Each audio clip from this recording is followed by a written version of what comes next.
pre mňa to už je taký život, taký životný štýl. Venujem sa tomu dennodenne už niekoľko rokov a v podstate si už ani neviem predstaviť, že by som to opustil.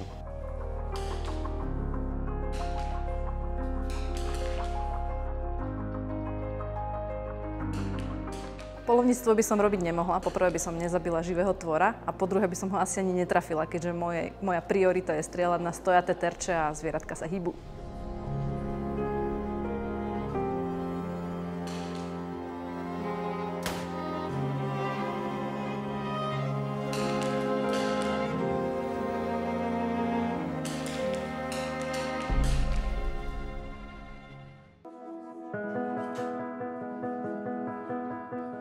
Športová streľba patrí k našim najúspešnejším športom, o čom svedčí skutočnosť, že reprezentanti Slovenska si na olympijských hrách vystrieľali 2 zlaté, 2 strieborné a 3 bronzové medaily.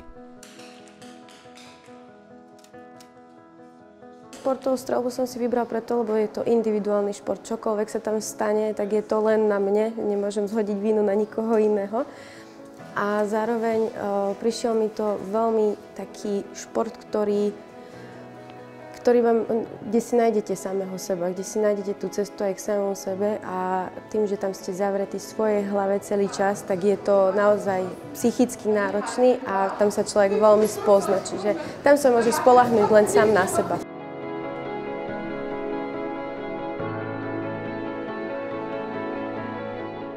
S cieľom úspešne reprezentovať Slovensko a rozšíriť našu medailovú bilanciu na vrcholných športových podujatiach vycestovali športoví strelci na majstrovstvá Európy do poľskej Vroclavi, kde súťažili na 25 a 50 metrov v puškových a pištolových disciplínach.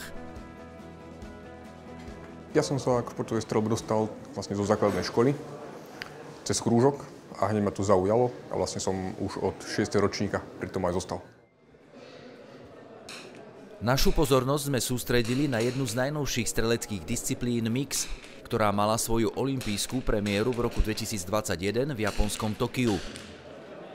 Ja si myslím, že je to zaujímavá disciplína, pretože prináša takú novú dynamiku a nový pohľad na strelecké disciplíny. A s tým, že je to kombinácia, že strieľajú muži aj ženy spolu, tak zároveň vlastne tam sa ukáže, že ako tie jednotlivé, by som povedal, pohlavia zvládajú tie nároky danej disciplíny. Súťaž v mixe to sú vlastne trojpolhové preteky, v ktorých sa strieľa 3x15 výstrelov v klaku, rovnaký počet v ľahu a aj v stoji. Všetky 3 položky musia strelci zvládnuť za 50 minút. Slovensko nominovalo na túto disciplínu 2 dvojice. Prvú tvorili Diana Beníková zo športového centra polície Bratislava a Patrik Jány z vojenského športového centra Dukla Banská Bystrica. Tento mix je veľmi zaujímavý. Keďže sme zvyknutí strieľať ako individuá, tak je to úplne iný pohľad na tú streľbu, pretože vnútorný pocit každého jedného je, že občas, aby som to nepokazil tomu druhému, ale na druhej strane aj taký dobrý pocit, že on ma možno potiahne. Čiže je to veľmi zaujímavé, úplne niečo iné a to je na tomto pekné. Takže je to rýchle, je to aj pre oko diváka veľmi zaujímavé. Prednosti. Talent, húževnatosť, celku by som povedal vysoké ciele, pričom máme predpoklady na to, aby naozaj boli naplnené.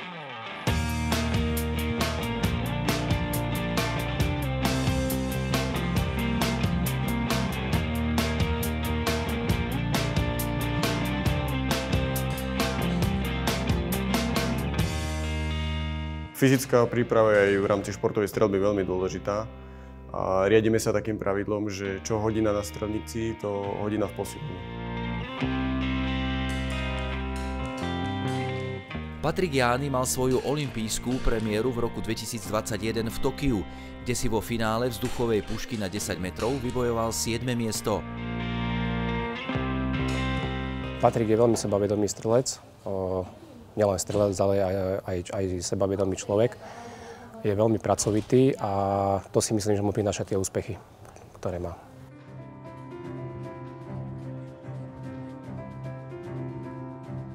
Druhú dvojicu mixu tvorili Daniela Demien Pešková zo športového centra polície Bratislava a Štefan Šulek z vojenského športového centra Dukla Banská Bystrica. pre mňa najťažšia na tomto športe je psychika. Pretože natrénované máme všetci a naozaj od psychiky závisí, ako celý pretek alebo celé vaše vystúpenie dopadne. Takže pre mňa je najťažšia psychika určite.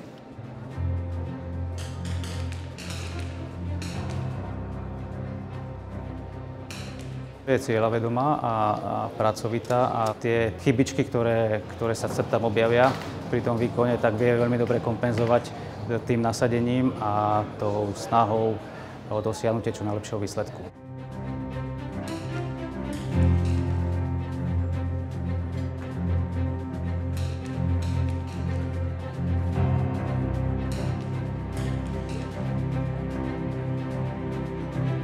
Aktuálne si myslím, že sa mi najlepšie strieľa v ľahu, ale spravili sme veľké pokroky aj v kľaku.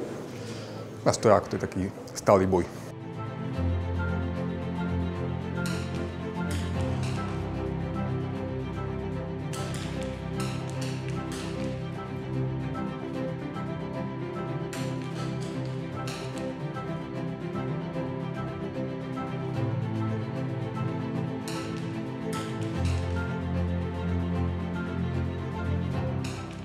Števo je veľmi pracovitý, dá sa povedať, že osobnosť veľmi hodiaca sa na streľbu, len proste ešte potrebuje dozrieť.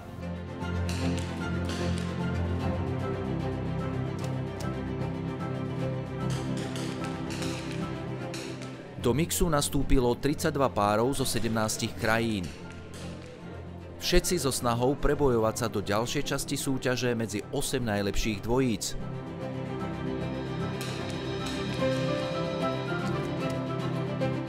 Najťažšie je vyrovnať sa s vlastným neúspechom, osobne pre mňa. Lebo človek, každý jeden, ktorý sme tu, máme natrénované, vieme, že to vieme strieľať, vieme, že mohli by sme byť najlepší, ale pre mňa najťažšie je vyrovnať sa s tým neúspechom, ktorý tomu patrí, každému jednému športu.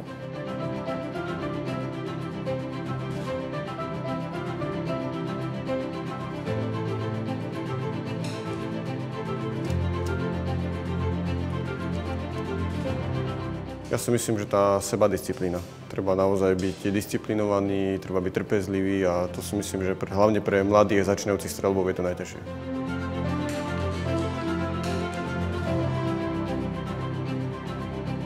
V tomto športe je dôležité to, aby športovec jednak dobre bol alebo kvalitne technicky pripravený, s tým súvisia veci, ktoré sa týkajú tej ako všeobecnej technickej prípravy a všeobecnej kondičnej pripravenosti, no ale ak je toto všetko v poriadku a hlavne na tých vrcholných podujatiach, tak tú misku váh vlastne ovplyvňuje to, akým spôsobom sa človek dokáže mentálne pripraviť na ten výkon a ako sa dokáže koncentrovať v tom danom čase a v tej danej minúte a v tých daných podmienkach, ktoré sú v tej súťaži.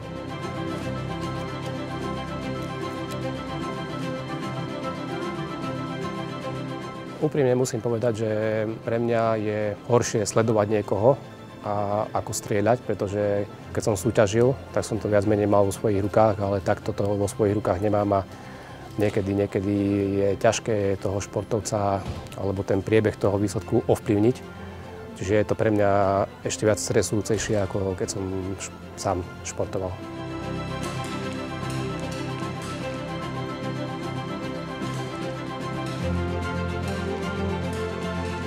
Je to veľmi zaujímavá, atraktívna súťaž, ale pre nás je trošku psychicky náročná, pretože je tam veľmi krátky čas a sme pod tým časovým stresom a sme zvyknutí vlastne strieľať dlhšie.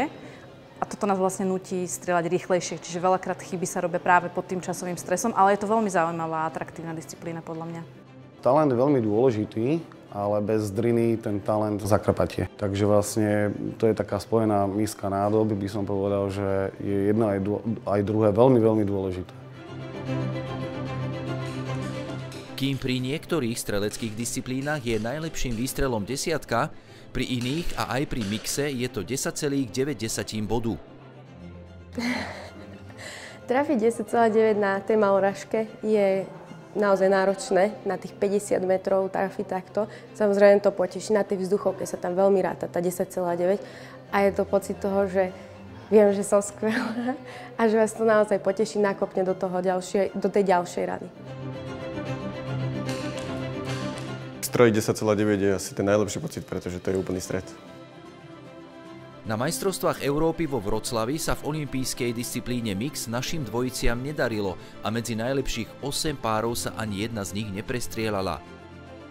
Dnešný výkon sami ste videli, že ten začiatok bol veľmi dobrý. Prakticky po druhej polohe ležmo boli oba týmy veľmi blízko postupu do ďalšej fázy. Škoda toho stojaku, ale dneska boli celkovo zložitá, boli horšie podmienky na strelnici, troška fúkalo. A tým, že vlastne museli čakať na vietor, tak sa im to kúsok predĺžilo a neostávalo toľko veľa času na stojak.